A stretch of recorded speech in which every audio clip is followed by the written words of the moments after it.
Positive energy all the time. Good to see you all today. Always a pleasure. Good to see you. XYZ, Danielle. Much love to both of you. Hope you're doing great. Victory, XYZ.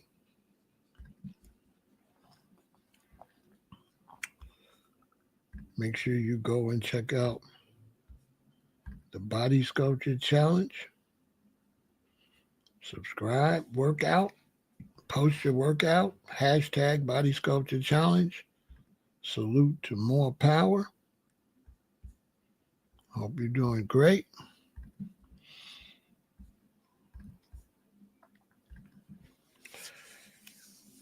Well, here we go with another health issue. A lot of times when I go live, it's not forced. I don't look for content. These be things that come to me for real naturally. And today I'm talking about regaining your appetite because I have a very close friend that's like a relative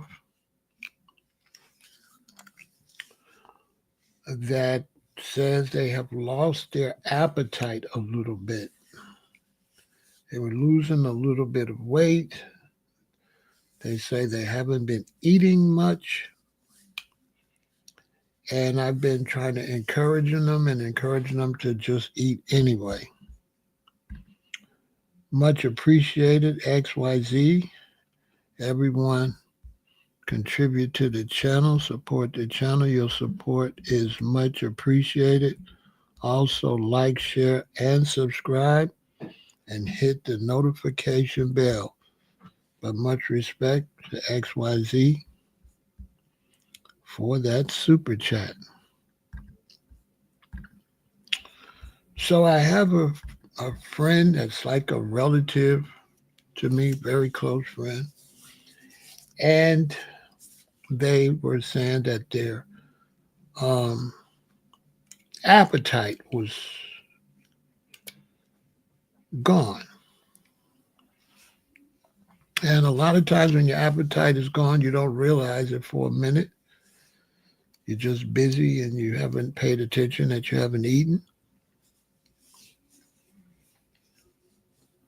And this person is a vegan, is plant-based, been plant-based some years. And if you're a plant-based vegan, it's very easy for you to not pay attention that your appetite has decreased because we eat high nutritional density foods with a lot of nutrition. We have a tendency not to eat as much as others. And I've been plant based now since 1978, and I don't eat like I used to eat growing up before I went plant based. One reason is we don't have the artificial flavors, artificial colors, preservatives, and the different things that's in the food that give you hunger pains and make you hungry. Um, the standard American diet, when you eat it, you don't get nutritionally full. You only get like belly full. So you get full, but not nutritionally full. So as soon as some of that digests, you're hungry again. Not to mention there could be parasites from what you're eating, and they're hungry. And you have to feed those parasites. So a lot of times as a plant-based vegan, we don't really get hungry like that anyway. So As a plant-based vegan, you have to schedule your meals and pretty much stick with your schedule. A lot of times you won't be overweight if you're plant-based vegan. You might have started out overweight, but most times you will lose your weight, especially if you're eating whole foods and not a lot of processed foods. Some processed foods are fine, especially if they have a whole lot of whole foods with them. Ultra processed foods are no good, and I'm going to have to maybe do a live on processed foods versus ultra processed because people get those confused. And so for my friend, I just started doing some research on what I could suggest to help increase their appetite.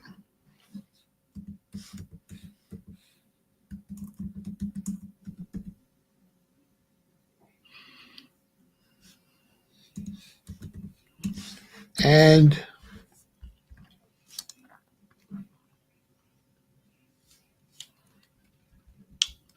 one thing that was interesting, because I tried to look into fruits and vegetables,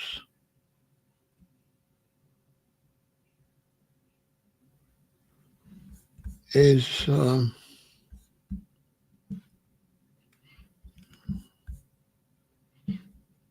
it was very interesting because a lot of the things were with fruits were based on reducing your appetite. Good to see you, Sherry. So a lot of things that I looked up as far as fruits were promoting how fruits reduce your appetite. You can see some of these titles: fruit that reduce your appetite, fruits that reduce your appetite, uh, and so on and so forth. So there's a lot of mostly how to reduce your appetite. And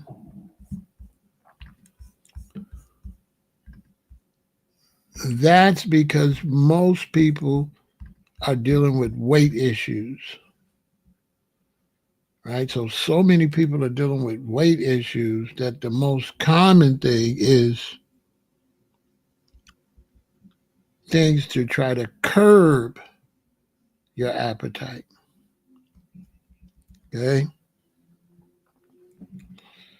How to curb your appetite. So I've really had to dig deep to say, okay, well, what can help increase your appetite? So this wasn't easy. I had to really dig.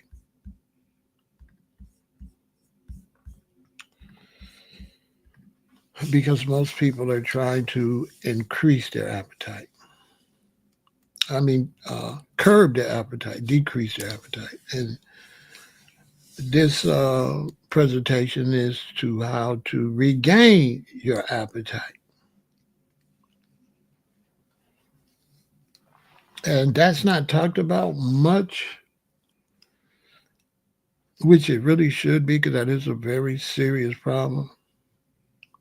Loss of appetite, especially people that's going through medical conditions and things like that. The most important thing to do if you're going through any type of medical condition, unless it's a medical condition that has something to do with being overweight, the most important thing to do is to make sure you keep your appetite up and running. You have to do that. And I would say, even if you're losing weight, you're going to have to maintain your appetite. You're just going to have to cut back on how much you eat and what you eat.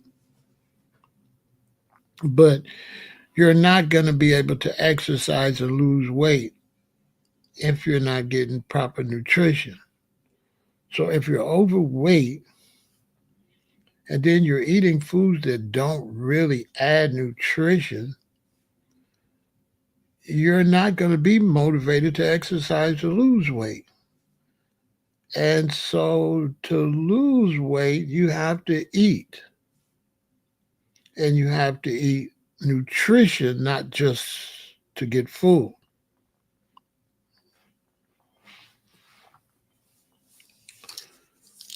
So first, let's look at weight, not weight, but loss of appetite. Let's look at that first. Like, what's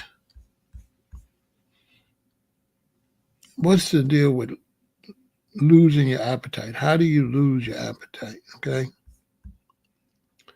Loss of appetite or anorexia, which is not always anorexia. Anorexia is an extreme, but you can lose your appetite without anorexia and just be eating once a day. And so loss of appetite or anorexia can be caused by a wide range of factors, including temporary illness, chronic health conditions, psychological issues, and medication side effects.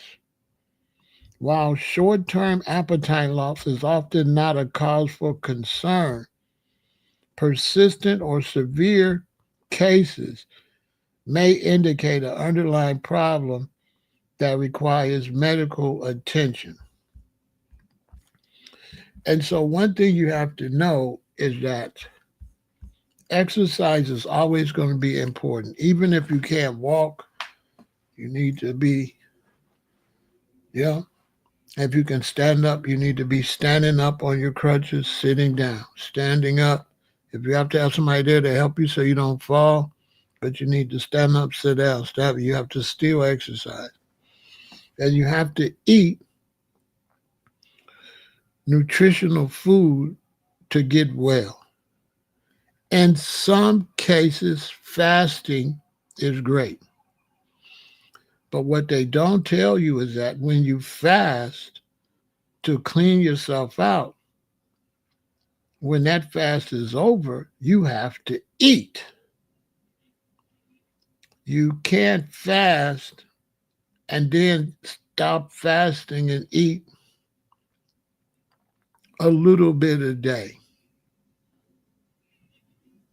Now, there are people who teach eating once a day, and that can be done, but the average person cannot do that. That's why I don't teach that, because the average person will not be able to eat enough and get enough balanced nutrition by eating once a day.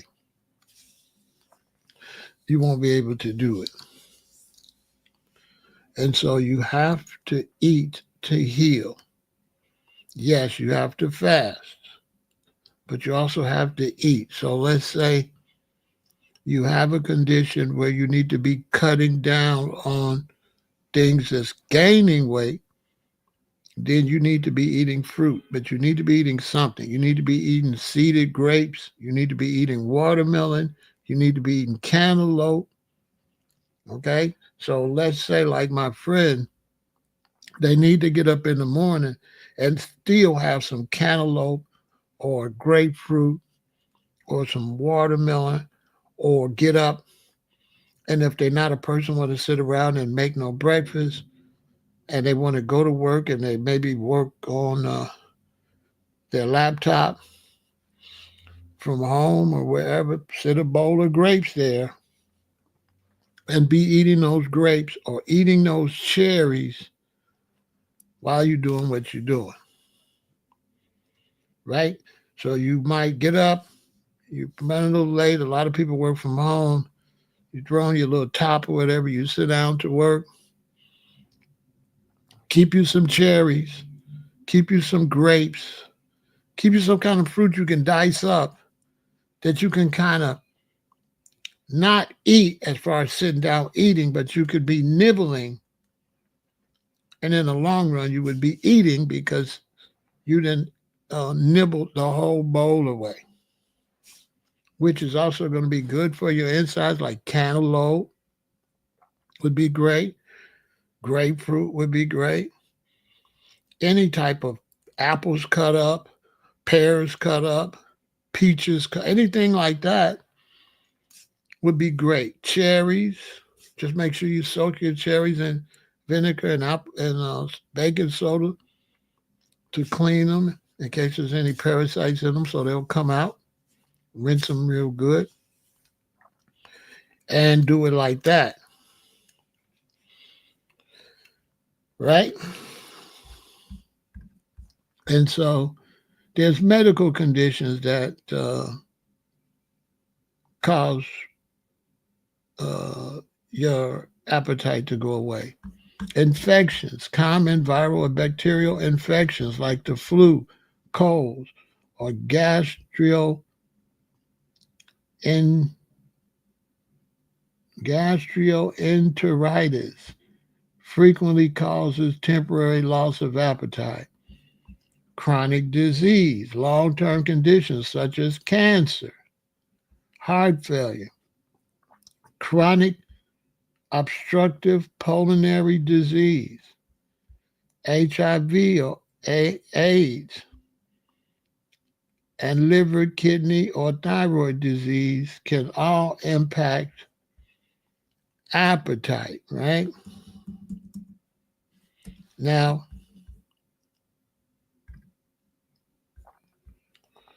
one thing you could do that I would advise uh, people to do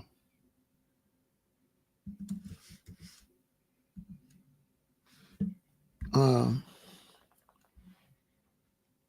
is at least drink at first. At least drink at first. And one thing you would do that would help you tremendously is drink sour sop leaf tea. Now, this sour sop leaf tea, just put a little bit of guava in it or a little bit of maple syrup. It's only $12, $13, but you get 200 leaves. And when you make your tea, you only use like 3 leaves. So this tea lasts forever. I would advise you all really to order this from this company right here, Now Life. Go to Amazon, search soursop leaves, and look for this particular bag that says contain 200. It says Now Life, NAL Life. And I would definitely advise you, whether you're losing your appetite or not, but if you're losing your appetite, I would definitely advise you to drink this like twice a day. Maybe in the morning, first thing in the morning, and the last thing at night. Or sip it through the day if you want to do that too sometimes, because then you at least got something in there that they say fights cancer. I can't verify that here on YouTube because I can't say absolutes, but supposedly and allegedly, soursop leaves could help in preventing cancer and might even help reversing cancer. So this is something I would just drink anyway. I would just have in the house. I got some in the cabinet because not only that, we live in a cancerous, toxic society. So if I get some type of cancerous dust in my lungs or in something I consume, I'll be fighting it before it even begins to make an infection. So for sure, you should get some soursop leaf tea. Now,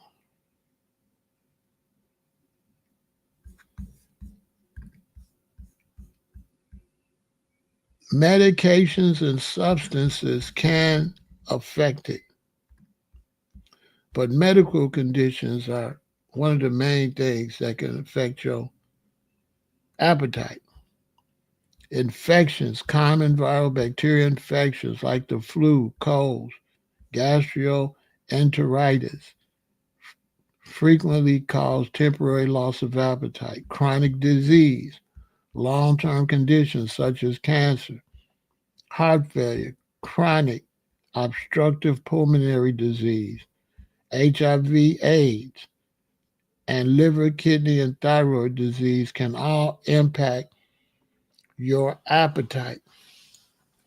So, eating nutritious like vegetables and fruits are always going to be, anytime you're getting nutrition, that's going to be helping you whether you know what you got or not. Because no matter, you're going to have to go get a checkup, but no matter what's bothering you, you're going to need nutrition regardless. Digestive issues, problems with the gastrointestinal tract, including acid reflux, constipation, irritable bowel syndrome, and Crohn's disease, can lead to a reduced desire to eat. Now, I do believe my friend has been diagnosed with Crohn's disease, right?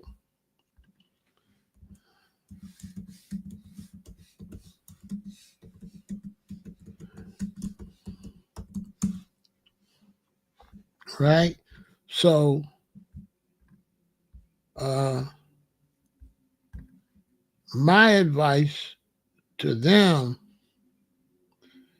is like this: while no food can cure or fight Crohn's disease, certain fruits can provide nutrients with less risk of irritating a sensitive digestive tract. During a flare up, low fiber cooked or blend fruits are generally recommended, while high fiber raw fruits should be saved for periods of remission. So when you got a flare up, you should be blending the fruits up. If not, then you could eat them raw, right?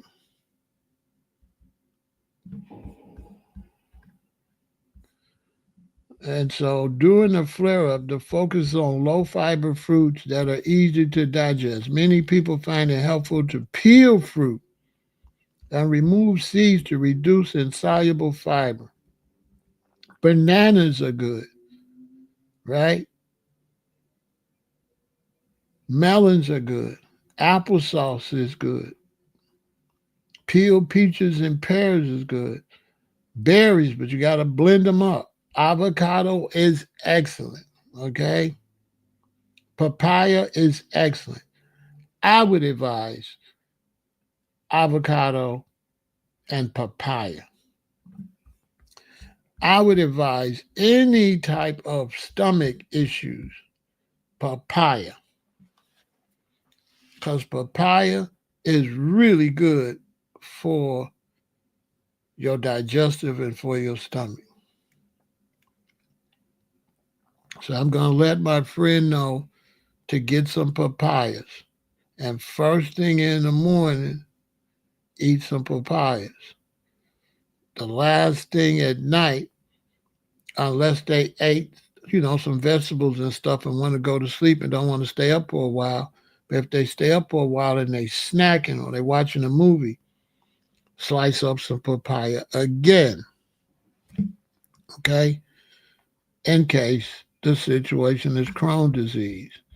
Now, pregnancy, hormonal changes, nausea, and morning sickness, particularly in the first trimester, can cause a loss in appetite, which is not good because you're growing a baby. Dementia and Alzheimer's disease, cognitive decline can lead to the loss of interest in food and forgetting to eat. So you want to make sure, if you have relatives that, have some dementia, make sure you feed them. Food poisoning. Contaminated food can cause nausea, vomiting, and a subsequent loss in appetite. Psychological factors, mental health condition, mood disorders such as depression, anxiety, grief, and stress often significantly affect appetite. So if you're going through a bad breakup, or if you're uh, lonely from the breakup, if you're angry from a relationship, if you're trying to do something on your own and you're stressed, this could make you lose your appetite. So, a lot of times, if you're losing your appetite, then that's working along with whatever's bothering you. So, the opposite would be to increase your appetite. But you have to be careful what you increase it with, determining if you have anything wrong with your stomach. Now, most of all, you got to go see your doctor. That's always important. You need to get a professional diagnosis. Now, you don't have to take what they suggest, but you need to get the diagnosis. Then you have to find out if it's something you absolutely have to take, like maybe to get rid of a certain infection, or is it something that they suggest that you can replace with some plant based item? You have to do your research on that, right? You don't want them to give you something and you don't take it, but that's the only thing would drive that parasite or whatever out your body. So in some cases, you might have to take what's prescribed. In other cases, you might could try stuff, but sometimes that's like rolling the dice. You know, somebody tell you, take this and that. It'll get the parasite out. Will it? You know, will it?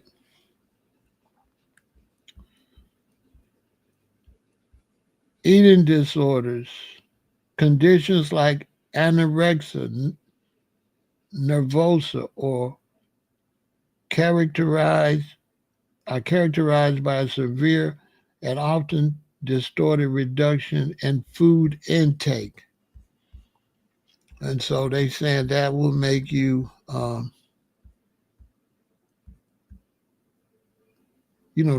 want to eat.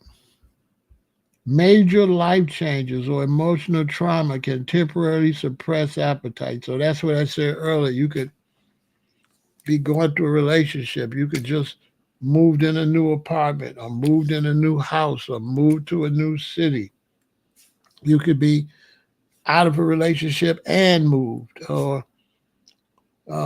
you could have empty nest syndrome where all your children is the final last child went away to college, or somebody could have passed away in the family. There's a lot of different things, but you got to keep your eye on your appetite. And if your appetite is going down, you got to increase your appetite, because a lot of times if your appetite is going down, that means whatever is bothering you is trying to stop your appetite so it can take over your body. So the opposite would be what? To eat, to fight against whatever it is trying to make you not eat. If something is trying to make you not eat, and that's leading to some type of sickness, the opposite would be what? To eat, to help fight against whatever is trying to get you not to eat. But you have to eat the right thing. And that's why fruits and vegetables are so important, because there's such a large variety of fruits and vegetables. You're able to tailor the right fruit or the right vegetable for what's going on with you. There's only so many meats. And a lot of times, if your stomach is irritating, meat is not the thing to calm an irritated stomach, as far as I would be concerned. Another thing that could cause a problem is medication and substance use. Medication side effects. Many drugs list appetite loss as a side effect. Common examples include antibiotics, antidepressants, opioids, and stimulants used for ADHD. Cancer treatment like chemotherapy, radiation therapy are well known to cause appetite changes, nausea, and taste alterations. When my mother was battling cancer, she wouldn't eat. And my father, he was really upset one day. I went over there and he said, look, she's not eating. And I went and got her some special brownies. And the next time I came and said she eating, he said she eating everything that ain't nailed down. She had the munchies, right? Recreational drugs, illicit stimulants like cocaine and amphetamines can significantly suppress appetite. Yeah, you're using all these drugs, whether they pharmaceutical or street. These things you have to be careful. These things will shut down your immune system. Okay. That's why when I went to school, used to take speed, it wasn't speed, it was diet pills. It was diet pills. When you would eat the diet pills and not get hungry, and that would speed you up. Because when you don't eat, you speed up. So this is why when you go on the fast, you have to like find your chi and calm down because you be zipping, but you can't replace that energy. So if you go on the fast, you're not eating, you feel like you can run around the world, but once you do that, you're going to be depleted everything because you're not eating. So you just have to harness that energy. Other causes, aging. As people get older, their metabolism slows down, activity levels decrease, and their senses of taste and smell can diminish, all of which contribute to a reduced appetite.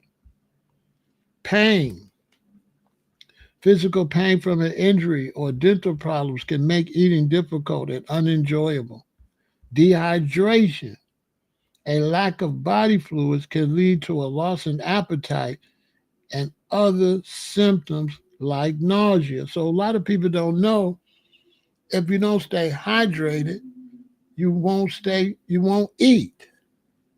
They work hand in hand. That's why fruits are so great, because with fruits, while you're eating, you are hydrating from the juice in the fruit. This is why we believe nature knows what it's doing. And there's nobody can argue with nature. And that's why nature provides us with coconuts and pineapples and all these things so that we can eat and hydrate. Intense exercise. In some cases, exercising in heat or overtraining can lead to appetite loss. When to see a doctor? You should consult a healthcare provider if you experience a persistent loss of appetite for more than 2 weeks, or if it is accompanied by other concerning symptoms. Okay? You got to go check that out because you could easily have H. pylori. And H. pylori causes loss of appetite. See, loss of appetite could be a symptom of H. pylori infection, along with other symptoms like stomach pain, bloating, and nausea. H. pylori infection could lead to gastritis and peptic ulcers, which can cause these digestive symptoms, which can cause these digestive symptoms. If you experience persistent loss of appetite or other concerning symptoms, it's important to consult with the healthcare provider for diagnosis and treatment. So if you losing your appetite, you know, first try to eat. But it's always good to go and sometimes get a thorough blood test or get some type of test every now and then because it's just stuff out here and you never know you got it. You never know you got it. So loss of appetite and unexplained weight loss. Once again, common causes: infections, TB, HIV, hepatitis, chronic illness, cancer, liver disease, kidney failure, and endocrine issues, diabetes, hyperthyroidism, gastrointestinal problem, IBS, ulcers, IBD, mental health, depression, anxiety, stress, medication, side effects, warning signs: losing 5% body weight in 6 months without trying, poor appetite for 2 to 2 weeks,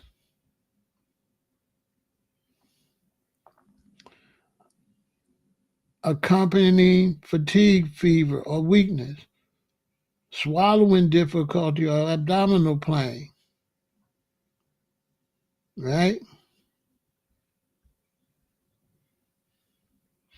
Eat small, frequent meals, correct underlying causes, get mental health evaluation if needed. Okay?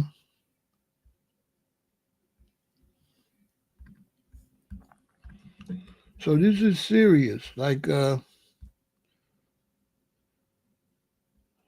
This is serious. You really have to pay attention when you begin to lose your appetite. If you begin to lose your appetite, you got to take it serious because you could be having kidney disease. Lost appetite is a common symptom of kidney disease, especially as the condition progresses. It is a complex issue with multiple causes, and it can contribute to malnutrition and poor health outcomes. Causes: buildup of uremic toxins. As the kidneys lose function, they fail to properly filter waste products from the blood. The accumulation of these uremic toxins can affect the appetite center in the brain, causing a loss of hunger.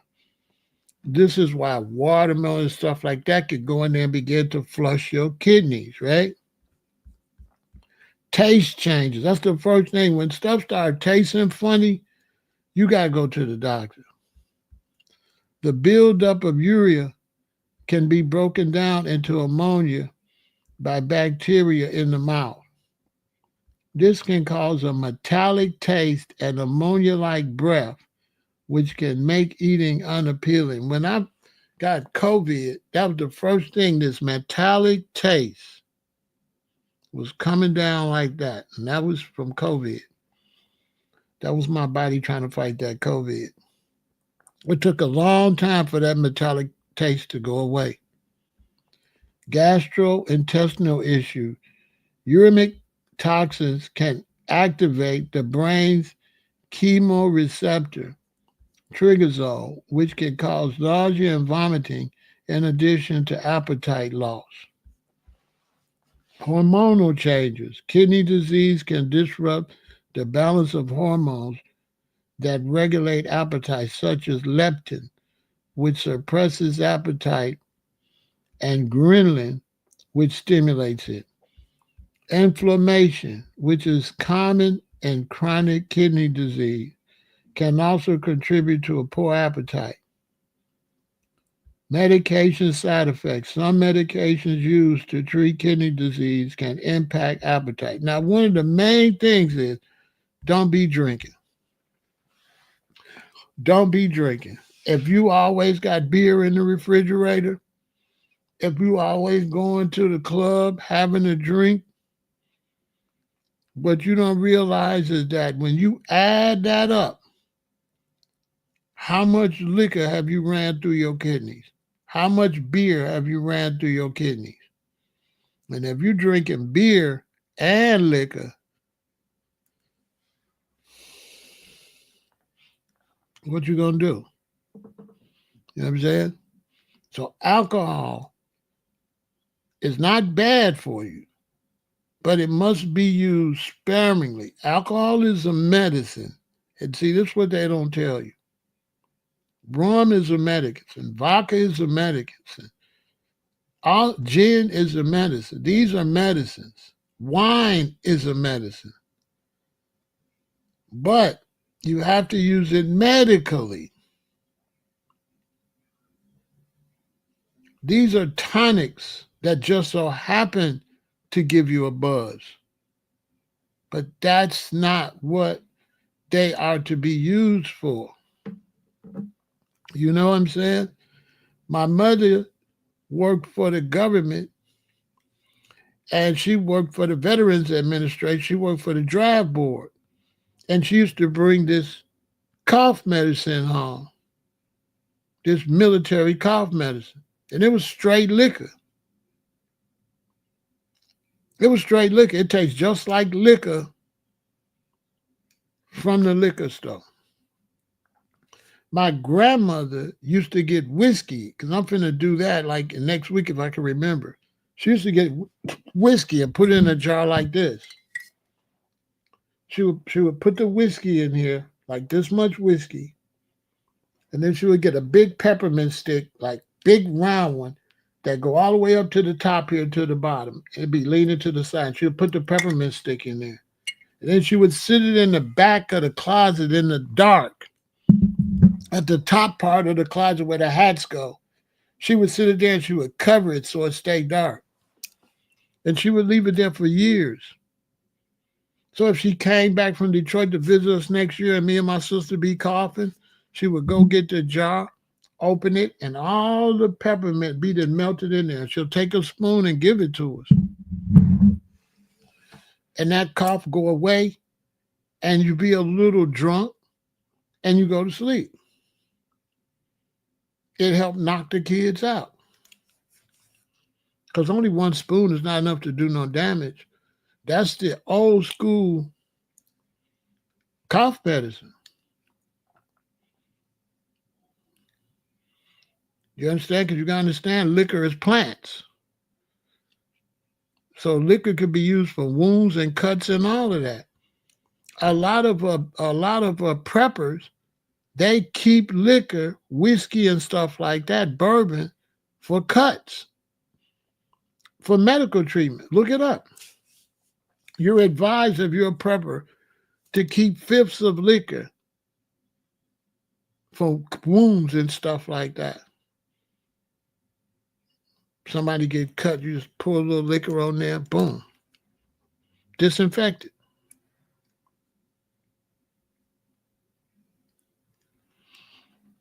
Disinfect it.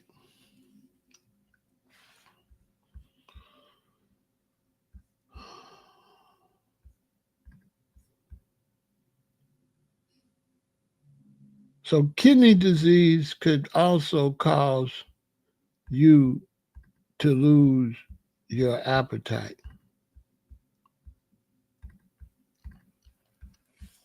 So what can increase your appetite?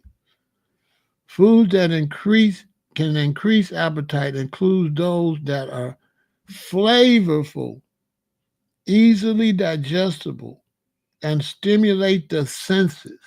Examples include foods with strong aromas like garlic and ginger. That's why I always use garlic and I always use ginger throughout the year some kind of way. Right? Foods that are visually appealing like colorful fruits and vegetables. And foods that are easier to eat like finger foods. Certain foods like those high in sugar or artificial sweeteners may actually decrease your appetite. So you don't want to eat artificial flavors and color and sugar. That's going to decrease your appetite. It could, they say. It may.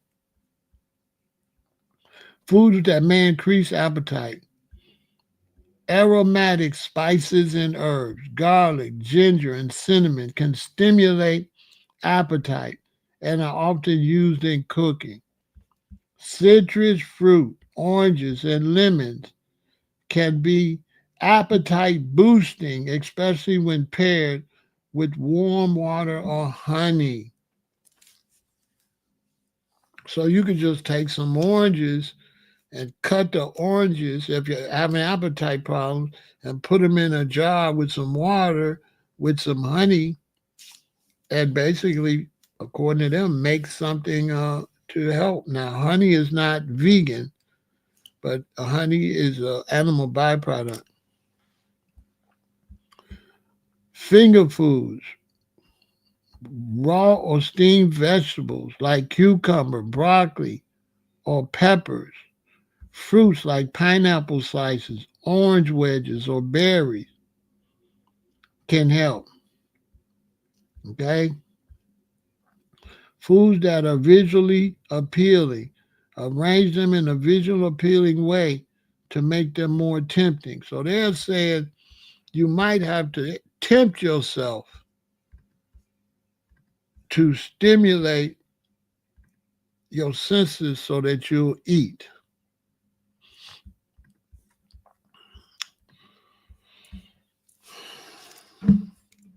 So you have to do something to make sure that you increase your appetite. And if your appetite is really bad, you're going to have to go to a clinic and get thoroughly checked out. But a lot of times, you could just lose interest for many different reasons. It could be stress, it could be a bad relationship, it could be a bad breakup, it could be loneliness, it could be empty nests, it could be somebody passed away, it could be anxiety from your job and your relationship and your job and maintaining the house. It could just be a lot for you. So you have to force yourself to eat. This is something that I've been learning since I've been lifting more weights. I have to make myself consume enough food so that the muscles will actually grow. I'm not able to get bigger eating the way I usually eat as a vegan, which is fine because I've been in great shape. But to build muscle and get bigger, I have to eat more. So it's like a mental thing that you have to do to tell yourself, eat, to tell yourself, work out. So you have to make yourself do things. And if you just do it because your mind, you'll find that when you start eating it, you will eat it. So it's amazing. So you're not hungry, but if you tell yourself, make something to eat and start eating it, you're going to eat it all up. So you got to have mind over matter. But if after exercising is a good way to increase your appetite, because exercising causes you to force yourself to exercise. And once you force yourself to exercise, you get used to forcing yourself. So now you can force yourself to eat so you can get the most out the exercise. So it becomes a mental thing that you're doing for your physical, which is excellent. So exercising is a great way to increase your appetite. And not just exercising. You want to exercise to lose weight, but you want to exercise to build muscle. The losing weight part could make you not eat, but you're going to lose fat and build muscle. So you're exercising to burn fat and replace that fat with muscle. And to get the muscle, you got to eat. And when you eat, you're not going to get fat because you're eating and working out. So that stops you from being leery of too many calories and gaining weight because you're working out and eating. When you're burning that food off. So it's a great combination to force yourself to eat. And that's what I'm going through right now because I usually only eat maybe twice a day. I got to eat 3 times a day in order to build the type of muscle I want to build. And I got to force myself to eat that much because I don't eat that much. Because I eat plant-based and I mostly eat the biggest meal in the evening. And I be good. So I eat some stuff during the day and then the biggest meal in the evening. I might even eat twice in the evening, which could be a problem because the second time could be a little bit too late and too close to going to bed. So I'm forcing myself to drink protein shakes and eat more than I'm used to eating and to work out. And so for your health, force yourself to eat, force yourself to exercise. That's what you're going to have to do. You're going to have to make being healthy and being alive a priority. You're not going to be able to keep blowing off your life and putting your life last. You're putting the house first, the car first, the children first, relationship first, the partying first, the TV first, the job first. And then you're way back last. Well, you ain't doing nothing for you to make sure you fit to even do all this other stuff. How you going to do all this stuff if you ain't fit? That's why when you hear health is wealth, it's deeper than what you think. Because if you ain't healthy, how you going to get wealthy? If you pass away, you can't get wealthy. If you always in the hospital, that's eating wealth. The hospital costs. That's the opposite of wealth, spending a lot of money in the hospital. That's depleting wealth.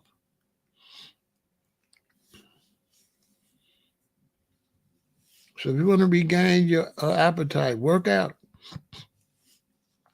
Work out and then eat according to your workouts. So I'm going to work out and then I got to eat for my workouts to work.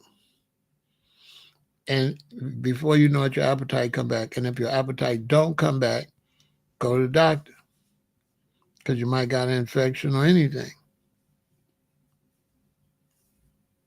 You might got Crohn's disease. And then once the doctor tell you, you got to go and you got to feed that Crohn's disease what you need to eat with Crohn's disease. You can't eat nothing that's going to flare that Crohn's disease up because that's going to make you not eat. And then you're going to be malnourished.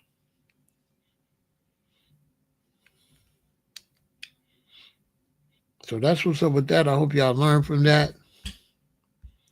Shout out to everybody out there that's dealing with all type of changes in your life. You're trying to figure out how to eat.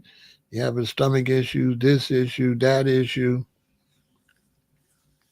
Hang in there and just know that, water is great. And fruits, vegetables, nuts, grains, herbs, and spices is the answer. A long time ago, they said an apple a day, keep the doctors away. Victory. Follow Vegan Intel on all social media platforms.